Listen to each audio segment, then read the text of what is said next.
Good evening, everybody. Thank you for attending today's community meeting regarding Country Club Way.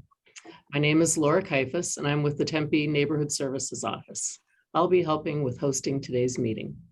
As you may know, the study that is taking place is the result of a Marianne Corridor neighborhood grant that was applied for and received by the Alameda, Meadows, and Santo Tomas neighborhood associations. The neighborhood's representatives have hired the consulting firms of Work Urban Design and Y2K Engineering to collect and analyze data and neighborhood input and propose design solutions based on this information. The consultants will be our presenters tonight. Tonight's meeting is being recorded and will be posted to the project website in the next day or so, along with a survey to collect your input about what you'd like to see on Country Club Way. Before we get started, some information on how to participate. After the presentation, we'll have a question and answer period.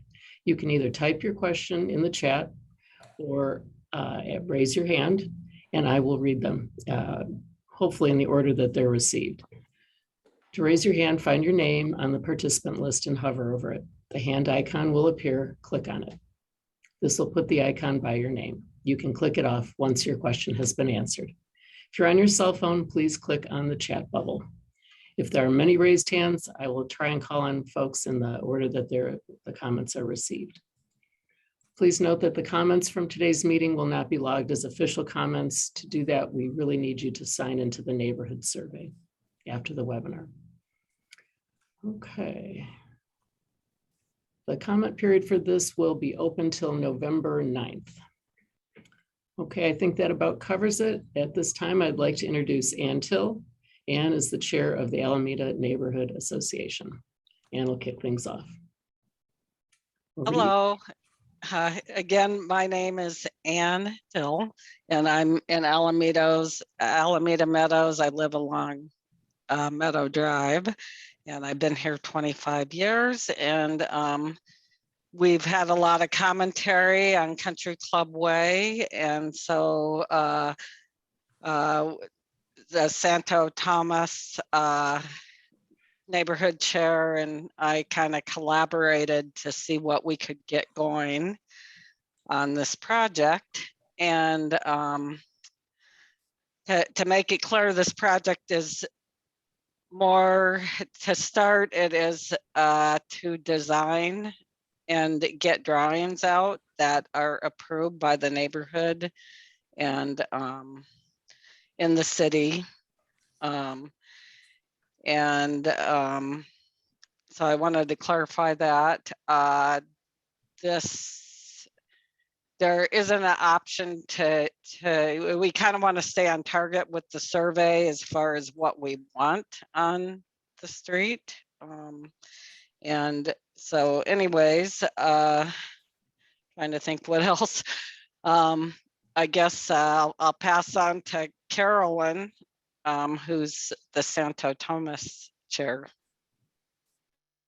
Yes, this is Carolyn Nelson. I live on Bishop Drive. I've lived here for 21 years, and I am also the sidekick here of Ann, and we don't really notice too much in terms of boundaries. We work together as a team.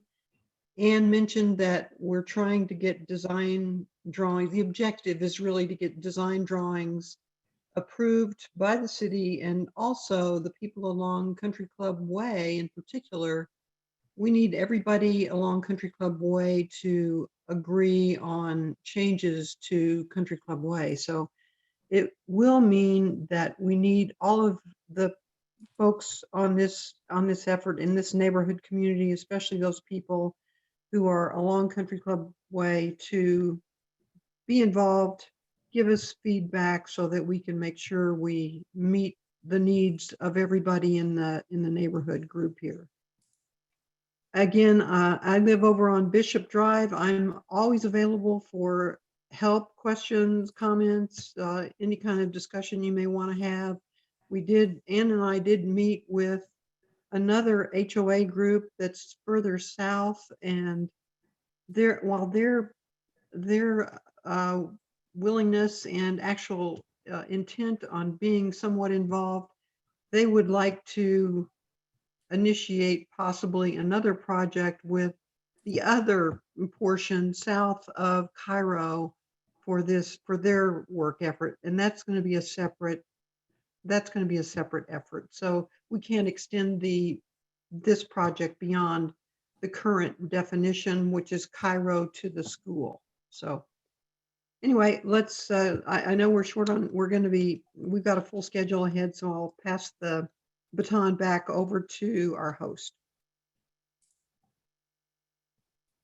Real quick, hi, this is Kathy Hollow. I have a question. Brian, can you clarify about the design plans? Or maybe you already intended to, but I didn't think we were going to end up with design plans at the end of this. Yeah, that's the goal, Kathy, is to get to a permitted plan. Oh, okay, great. Thank you. Brian, you want to take it from here? Sure, yeah. Well, my name's Brian and I'm part of Work Urban Design. We'll introduce the consultant team in a minute, but at this point, we wanted to ask the other neighborhood participants who have been involved to date with this effort to introduce yourselves. And so if you've been involved with any of the pre-meetings, go ahead and hop in there and just introduce yourself and tell us a little bit about, not much, but just a little bit about your relationship to Country Club Way.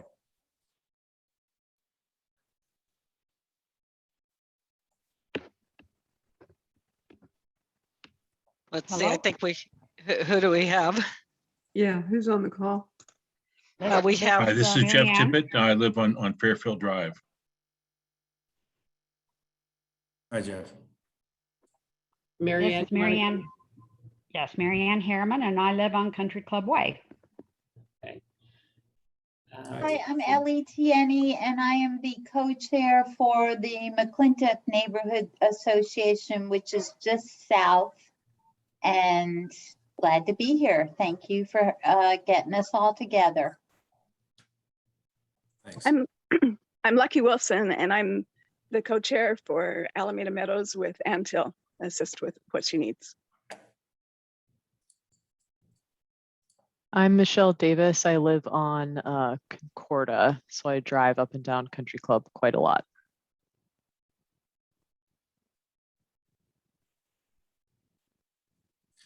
Thanks, everybody, for introducing yourself.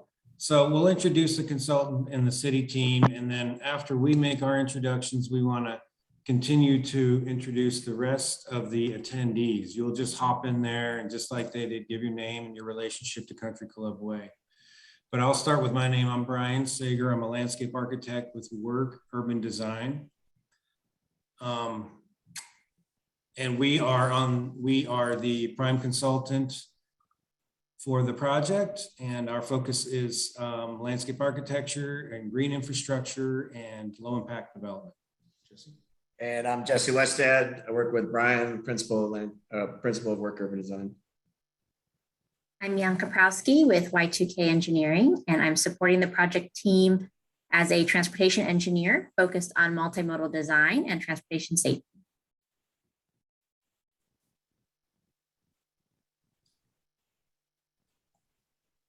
So Laura opened the meeting with her introduction, but she's with the city of Tempe and is facilitating the project. I know we have other city attendees on the line. If you'd like to introduce yourself, go ahead. Kathy, you want to go? Sure. I'm Kathy Hollow. I'm the city traffic engineer. And Herman? Hello, Herman Piedrahita. I work in traffic engineering. And we have Robert Yabes. Robert Yabes, Tempe Transportation Planning. Thanks, guys. Hey, Laura. Thanks. Hey, Laura, this is Sean. I'm here also. I'm just on my phone. Oh, And sorry. my name is Sean Thompson. My name is Sean Thompson. I oversee the right-of-way landscape.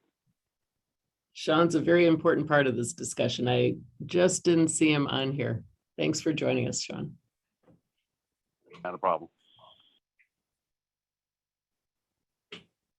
Okay, well, that's the city and the consultant team. And so if you haven't introduced yourself, now's your chance. Let us know who you are and your relationship to Country Club Way.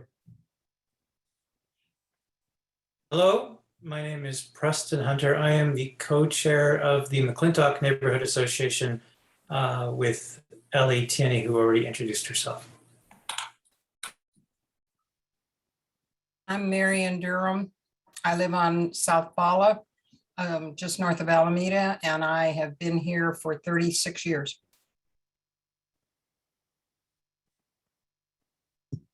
Hey everybody, my name is Reese Johnson. I'm a student at ASU. We're senior class. For our senior studio project of landscape architecture, we're actually doing master planning for the city of Tempe in partnership with Braden K. So he asked us to be here to represent the student population and give some ideas what the community has for country club. I live downtown Tempe, so not too near the area, but I love what I've seen. Great. Anybody else want to step up? Yeah, hi, I'll introduce myself. My name is Jake, and I live on Concordia Drive there as well. I heard somebody else mention that. I roar up and down Country Club Way on a regular basis, and I run kids over, get them out of the way. No, I'm kidding. So I see the development going up there, and so that's why I tuned into this meeting, because I'd like to hear what you guys have in store for Country Club Way there between what's it, between Southern and where the school is there, Connolly, I think. It's actually between Cairo. Country Club Way? No, that's where the Shalimar Golf Course is right there. I roar up and down that street all the time. I run people over. Vroom. Yeah. Well, our project is going to be limited to Meadow to Cairo for this part of it. Oh, okay. Just that's what we got funding for, since that's what our limitation was. So we can't do the whole street with what we had. So. Okay, well, let's see what's in store for what you have planned. Hi guys, this is Nick. I live on Loma Vista, just off Country Club Way. So I'm right there in that same area. Also tear through Country Club pretty much daily. Mm-hmm. Good evening, Jim and Suzanne Casey here. We live on Bala Drive. We're interested in what's going on Country Club Way in this very, very limited study. We're concerned with the speed and safety, not only by the school, but at the starting point, which is at Southern Avenue, and people headed up to the school. So very interested in the project. Thank you.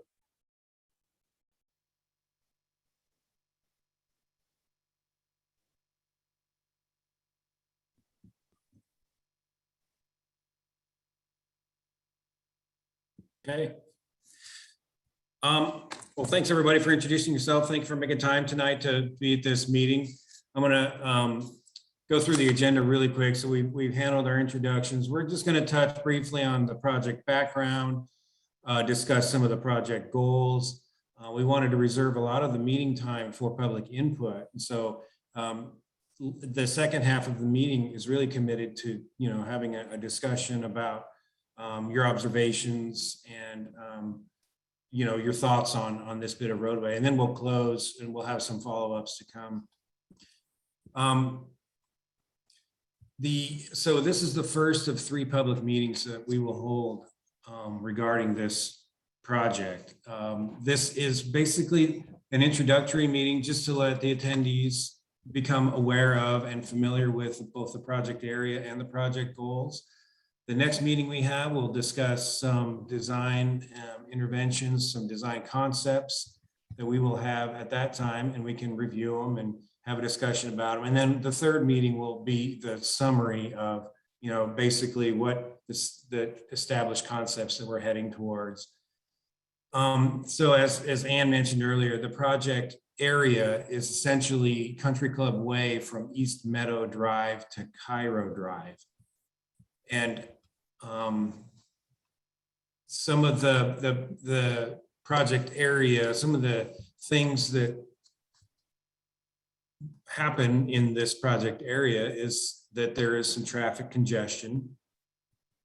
And then, as Suzanne noted, there's traffic speeds and traffic volumes that concern some people.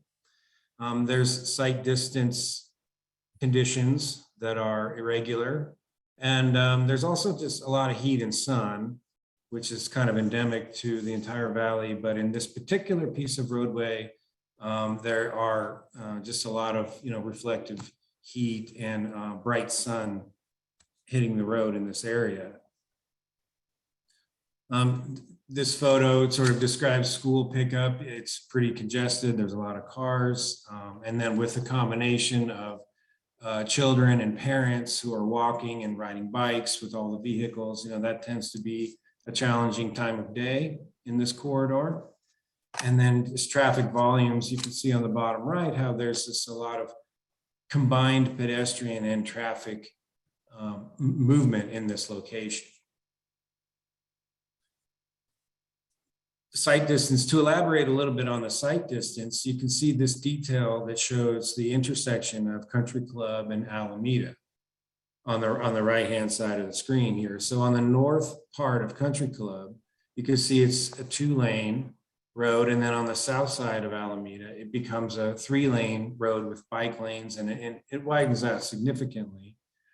And so as the image on the lower left, the red car, which is turning right, is having to deal with that sight distance, sight visibility condition where you've got this, the car stops at the stop sign and then has to creep forward. And there's this sort of a sight distance condition there that is irregular and is creating some challenges for vehicular movement.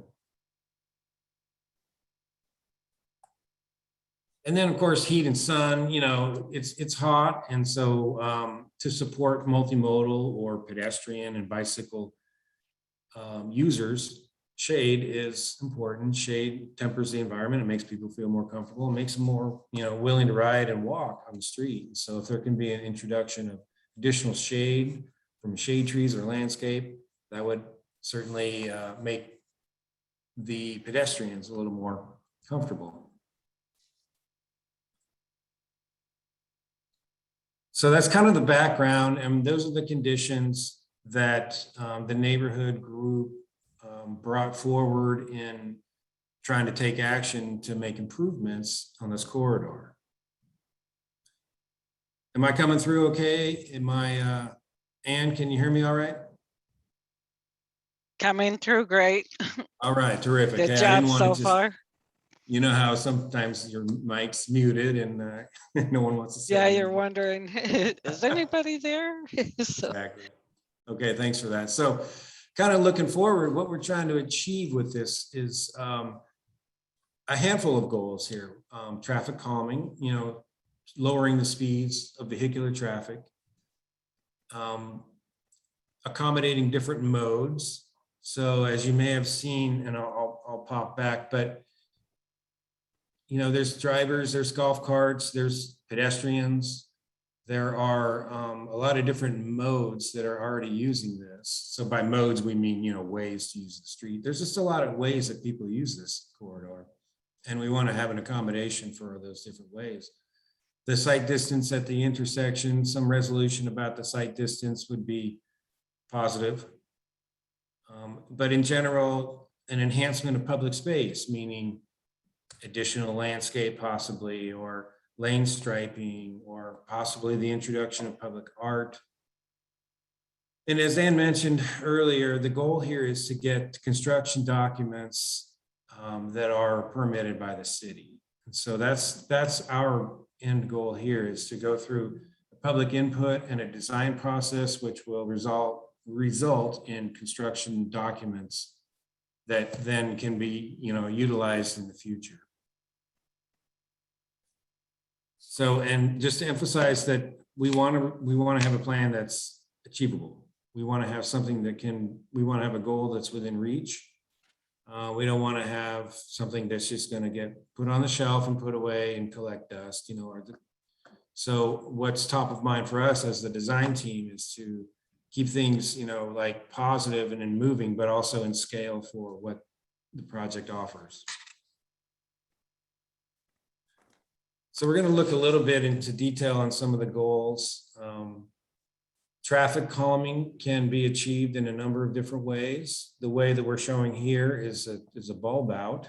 or a bump out, where and you're familiar with it, where the lanes at the intersections are reduced so that people, as they're approaching and exiting an intersection, slow down, and that the road doesn't feel so wide. I mean, if you've ever been on these wide roads, not particularly Country Club, but in general, there are some very wide streets. And if you're on those streets, you feel like there's no friction and nothing slowing you down. So speeds tend to be higher on these wide streets. And so by bringing in a bump out or bringing in a chicane, we'll show you an image in a minute. These things are meant to create a little friction for a driver so they slow down and therefore sort of have a little more of a safe approach to how they drive.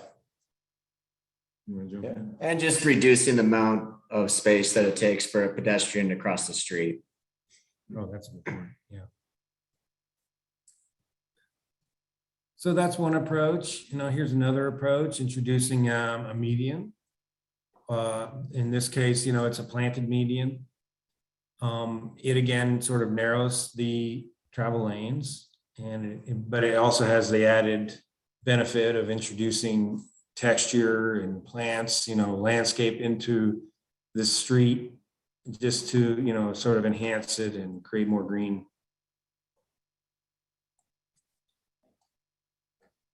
One of the goals here, as I mentioned, is to accommodate different modes. I love this picture on the left because you've got, people walking a dog, and you've also got a person riding a two-wheeled hoverboard. Is that what they are? Skateboard. It's like very much multiple modes that occur in this. And also on the right, we've got a young cyclist on the street. There's a lot of different ways that people use this. There's obviously schools. People ride their bikes, they walk to school. Parents walk their kids to school. Parents drive their kids to school. So there's a lot of different ways, layers and textures of use on this that need to be accommodated. So we're not really focused towards, one singular approach. We want to have a layered approach.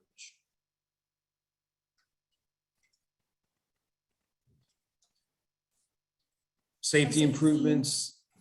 Young, did you want to jump in or? Yeah, I'll jump in here.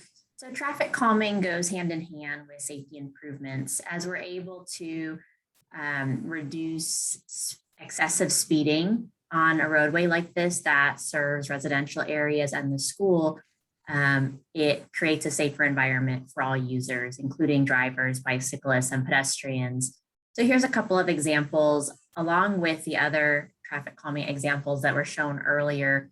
Each of these devices could be used in a series along the corridor to help create that friction that Brian was mentioning. On the bottom left is a raised median combined with a chicane, which causes a deflection in the roadway. So vehicles have to slow down to navigate that curvature in the roadway. And then on the right-hand side is an image of what's called a chicane. This is usually designed to be a little bit bigger and will help to harvest the water from the roadway, which can actually have vegetation in it. So you have that landscape element as well. But as Brian mentioned, these are all elements that essentially provide that visual cue to drivers that they're now in a neighborhood, that they're now in a space where they need to pay attention and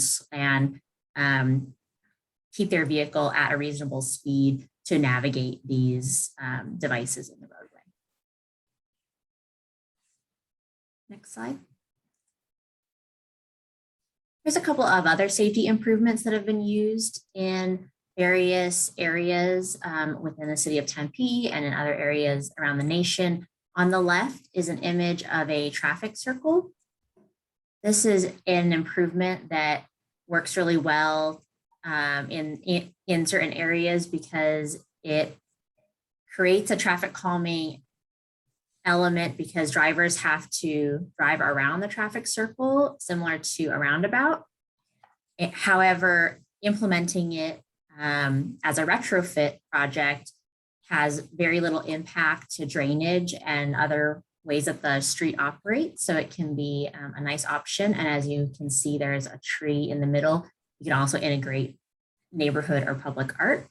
On the right-hand side is a combination of what's called a speed cushion, similar to a speed hump, but it has tracks in it so that emergency vehicles can go through without having to go up and down over the cushion. And this is combined with a bike lane with flexible delineator posts, which act as like a choker or narrowing point for that roadway, so that again we're creating that environment for the driver to understand that they should be maintaining a slower speed throughout this area.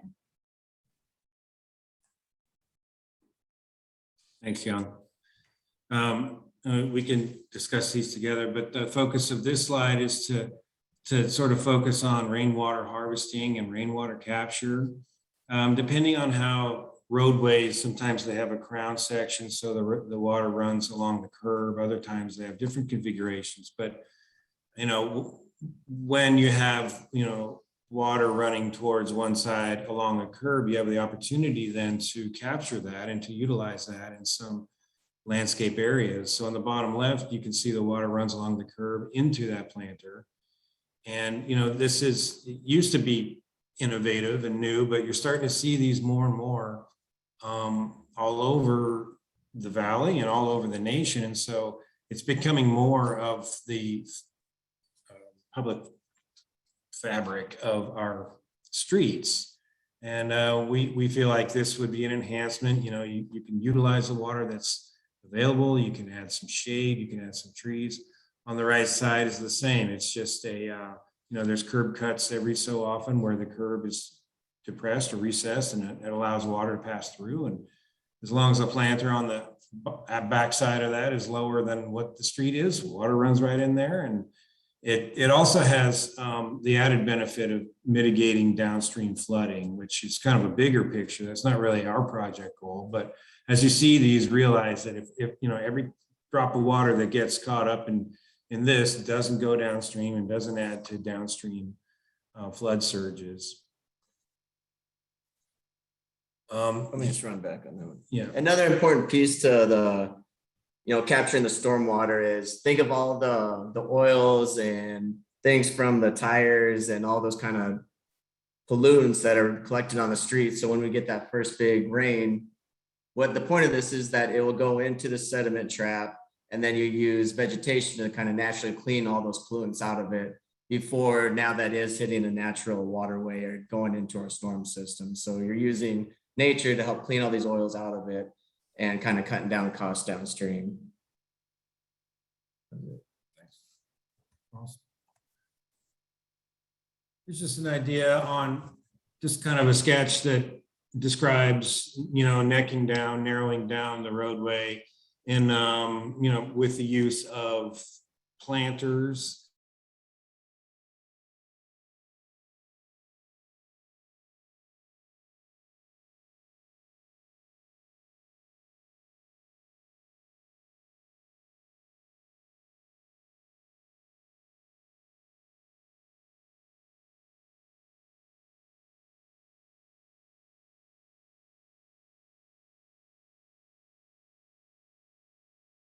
Shade creates cooler spaces, that creates happier people.